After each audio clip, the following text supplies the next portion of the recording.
All right, if you've been following the channel, you know that we just recently refloored this Garwood dump bed, as well as made a skirt for it, or remade a skirt for it. We didn't have one originally, it was just really bad shape, as well as patched our corners and put a tail light up at the top on both sides. So now we're getting ready to paint it. I had Isaac and Dalton run through this again with a back wheel, just really more specifically in the corners. So we wouldn't have a lot of loose debris, and we're going to be washing this with Purple Power probably twice, and then we are going to put phosphoric acid on it and rinse it again, and then whenever that takes to dry, then we'll start painting. It may be tomorrow, maybe the next day, really just depends on humidity in here, because if the floor will be a little wet, I'm going to try to squeeze it the best I can, as well as, simply is the metal dry. So we'll get started and see how it goes. We're not going to do much painting on the inside. However, there's dust in here that I could kick up. So we are going to wash the inside. We kind of have it slanted down to drain. And I may throw some paint on the front wall just to get an idea of how long will it last. But most of our paint work is going to be on the outside. But again, we've got a lot of dust in the bed. And so I'm going to go ahead and clean the inside of the bed first.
Alright, so we're going to put some diluted phosphoric acid on this to get rid of this rust scale. Now, you don't want this stuff drying on the metal, so it's kind of, if I remember correctly, when we had 415, and when we were using 415, I think the rule was to keep it wet. So we're going to try to do the same thing. So we're going to apply this. But we're not going to let it drop.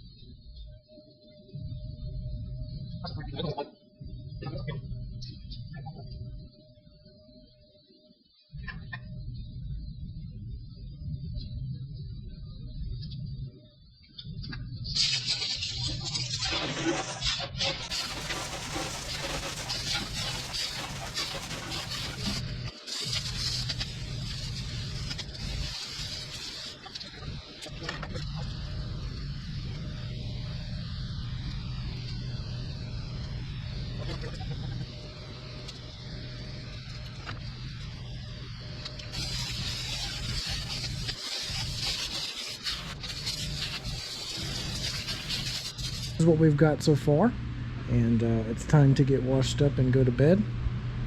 But hopefully by mid to late morning, I'm hoping that this is dry. If I see any wet spot, we'll wait another day. I won't paint wet, so we'll see. Hopefully this will get us where we need to be.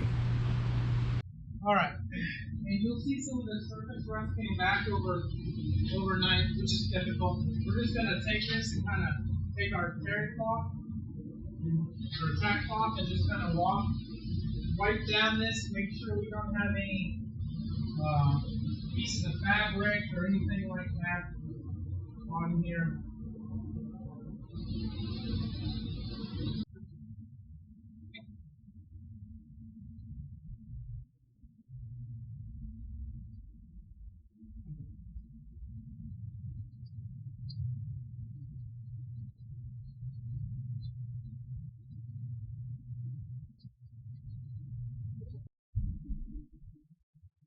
Okay, so when you're doing one-to-one, if you go to the 3-level or if you go to the 3-level here, you go to the 3-level there with your next chemical. So we're going to fill up the paint till 4, and then the hardener till 4. Does that make sense? Or if we filled the paint till 3, we would only go to the 3 mark. And it's everything inside that for the one-to-one. So. All right. Now I've had these paints inside for 3, 4, 5 days, and then, like I said, I took it to Ace Hardware this morning, had them shake it up, and the air mask makes it really easy for me to knock things over and stuff when I'm doing this. So we're going to mix this without a respirator, but we're not going to spray it until we do. And then I'm using gray because I feel like it'll be easier to see. If the top coat's black, you gotta make real sure you don't get dust in here.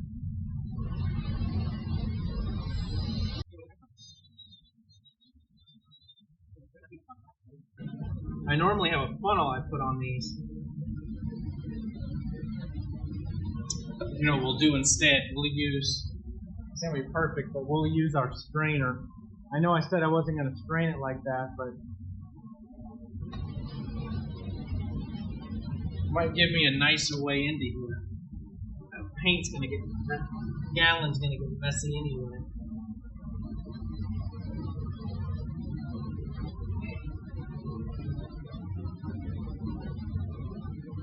We're just looking for it to hit the 4 mark. We'll have to wipe the can big time. Yeah, it is. So it's gonna thin out that. It's gonna thin that out real good.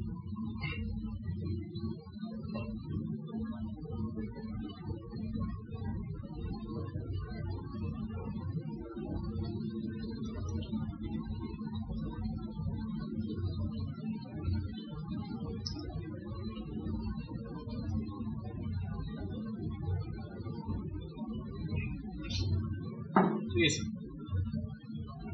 I don't think there's anything I'm not going to spill today. Alright. Now we're going to take this and we're going to stir this up without making a huge mess. Or try not to make a huge mess. Oh yeah, that's going to be really sprayable. I was worried because I only had a 1/4 tip, but looks like 1/4 tip is going to be good for this.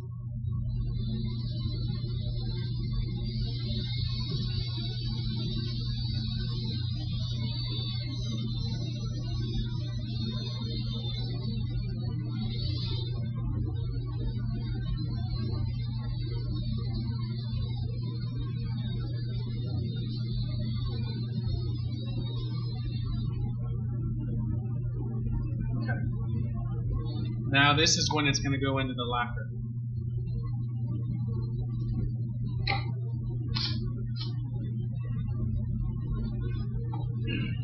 Okay. Alright, we're going to go get you set up. We got to hurry on that, but we're going to get that in the gun. And we're going to do the inside first, just so I can play with the gun.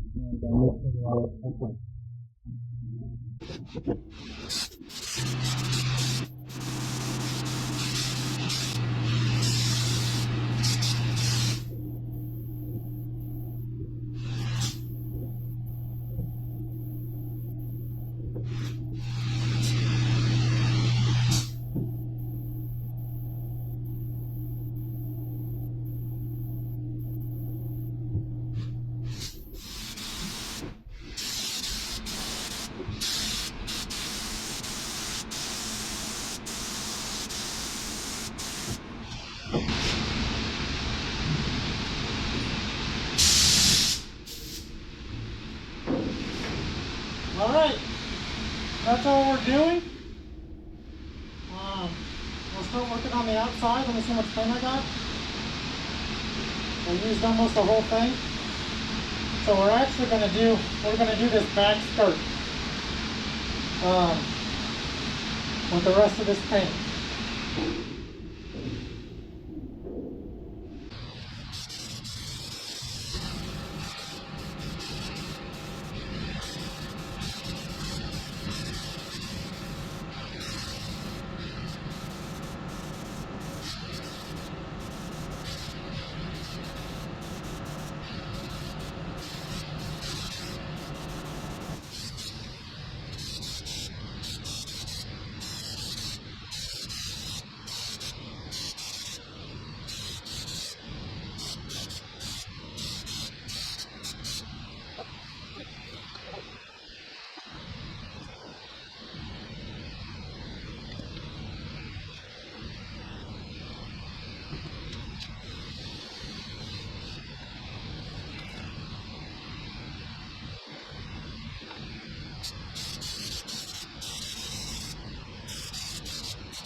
Okay, so here's what it looks like after 3 coats of primer.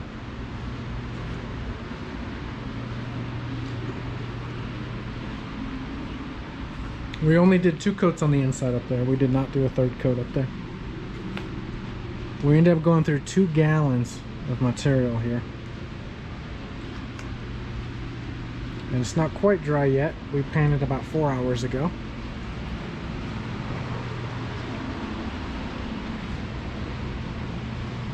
But it looks pretty good. Next on will be the Extreme Chassis Black Satin from Eastwood. That'll be our top coat. And I'm just waiting on my friend to let me know if he wants me to order another gallon. The fact that we went through 2 gallons, yes, it soaked up the primer. It may not soak up the top coat as much because the epoxy also acts as a sealer. But I'm worried that we're going to eat, especially black over gray. I'm worried that we're going to eat up more than a gallon and being stuck, not able to get more within the recoat windows. So, you know, we'll see what he says, but we might delay our painting one day so that we can have the material here for the next recoat window. But here's what it looks like.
All right, so this is our final product. There's a couple spots where I got some runs. They're not big goopers. You can almost barely feel them, but they are runs. And so I should have turned the gun down a little bit. I didn't see them until it was too late. There's not a lot of them, and overall the finish is really, really high quality. I'm very happy with this Eastwood product, and I bought this product. This product was not sent to me. This is not, you know, any sort of paid compensation. I really like this product. I'm curious if it will hold up as well as the Por 15. I hope it does, because it definitely applied way nicer. There's another one of those runs right there. But overall, it applied beautifully. It's not perfect, but I'm hoping that it is incredibly durable. And it definitely looks very, very nice. So I'm excited to see how it does. There's one spot when we did a second top coat with a second top coat. There's one spot that had solvent pop. So if you see this right here, I don't know if you can see in the video how that kind of has a different finish right there in that oval. What was happening is this was already dried. I came in here, was spraying this, and some mist came up and hit this, and because this is already dried, it did that. Now I noticed it would do that anywhere where I didn't have enough wetness on the when I was spraying it. I don't know if that was operator air or what, but for this little bit I decided, you know what, I better leave it alone. It's the only spot it happened, and I guess the only way I might have been able to prevent it is to spray and wrap the corner to maybe this line. But I just couldn't maintain enough of an edge, and it didn't do that on the primary coat. It was definitely some reaction between the second coat hitting the first coat is what did that. And I don't know if that means that I've got great adhesion. I don't know if that's a bad chemical reaction, but my Por 15 did the same thing, and it was even harder to work with a roller and having that happen. But that's the only spot on the truck that did that. And I think if I had to do it again, I would have just left it one coat. I did 2 coats because we had the material, but to be honest, the first coat would have done it. If I would have been, you know, if I would have handled the underside better on the first coat, you know, there are some spots where if I would have, you know, I didn't worry about every square inch because I knew a second coat was coming. But in this circumstances, I think it would have been easier to have just applied the one coat. I wouldn't have to worry about any of that pop, that solvent pop, or whatever was happening there. I think that's what I would have done if I had to do it differently, is I would have just done one coat. And the finish was fine. You saw it on the video after one coat. We could have left it. There was just some spots that were a little thin, but I could have fixed that if I knew, you know, hey, I'm only going to do one coat of this. So, but it's beautiful. I cannot wait to see this on the Kenworth. All right, well, that concludes our video on painting this 1960s Garwood dump bed for our dump truck build. I think one of the only things I would have changed with this, I think the Eastwood product sprayed beautifully. Like we did another dump bed with Por 15, so and that almost had to be rolled on. I'm not saying it always does, but in that case, in our application, we had to roll it or brush it. I could not get it to spray it. Maybe that's just my own inexperience, but this stuff sprayed beautifully. And I paid for these products my own money. Eastwood is not, you know, did not send me this stuff. The one thing I'm curious about is, will this be as durable as the Por 15? And we won't know until we run it for you. So let's run this for a year or so, and let's see how it holds up. We do have Por 15 on my dump bed, the red Kenworth. So let's see how this holds up on the white Kenworth, and we'll have a perfect comparison. So that's very exciting. If you like the video, if you like the type of content we're producing, make sure you like and subscribe, and we'll continue bringing more videos on this build. Thanks.